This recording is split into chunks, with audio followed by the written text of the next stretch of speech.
अभी हमने देखा कि हम किस तरह से फ़ॉन्ट्स को मैनेज कर सकते हैं। अब हम फ़ॉन्ट के केस के बारे में बात करते हैं। Case, upper case, lower case, capitalisation, small letters, आप अलग अलग तरीके से इसको बोल सकते हैं। जैसे कि हमारे पास फर्स्ट लाइन में एक टाइटल है, a story of adventure and nature.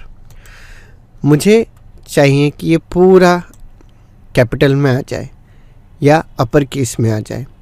तो मेरे पास एक तरीका है कि या तो मैं इसे सेलेक्ट करके वापस से पूरा टाइप करूं इन कैपिटल, नहीं, कंट्रोल-Z। दूसरा मेरे पास सबसे अच्छा ऑप्शन जो कि वर्ड में अवेलेबल है वो ये है कि मैं यहाँ पर ऊपर देख सकता हूँ एक ए और एक स्मॉल ए लिखा हुआ है। जैसे ही हम अपने रिबन सेक्शन के होम टैब में और उसके फॉन्ट सेक्शन में जाते हैं तो यहाँ पर हमें एक चेंज केस का ऑप्शन अवेलेबल है। जैसे ही मैं अपना माउस कर्सर इसके ऊपर लेके जाता हूँ तो आप देख सकते हैं यहाँ पर लिखा है change the selected text to upper case, lower case और अदर कॉमन कैपिटलाइजेशंस। तो हम इस पर क्लिक करते हैं तो यहाँ पर हमारे पास ऑप्शन है सेंटेंस केस, दूसरा ऑप्शन है लोअर केस, तीसरा है upper case, capitalise each word और टॉगल केस।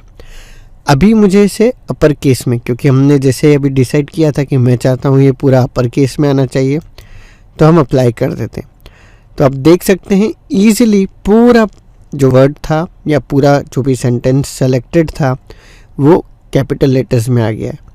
मैं चाहता हूँ कि हर एक वर्ड का पहला लेटर कैपिटल हो जाए, तो हम यहाँ पर यूज़ करते हैं कैपिटलाइज ईच वर्ड। तो आप देख सकते हो ए, एस, ओ, एडवेंचर का ए, एंड का ए, नेचर का एन। सो जो भी वर्ड्स थे उसका पहला लेटर कैपिटल हो गया। उसके बाद हमारे पास यहाँ पर कुछ और ऑप्शंस अवेलेबल है। जैसे मैं चाहता हूँ ये पूरा लोअर केस में कन्वर्ट हो जाए तो वो लोअर केस में आ गया। इंग्लिश के अंदर जो सेंटेंस केस होता है तो उस तरह से यहाँ पर पूरा सेंटेंस केस में एडजस्ट हो सकता है।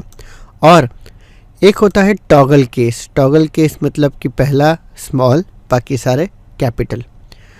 सो ये नया फीचर है माइक्रोसॉफ्ट वर्ड 2016 के अंदर। तो यहाँ से आप अपना जो भी सिलेक्टेड टेक्स्ट है उसका केस मेंटेन कर सकते हैं।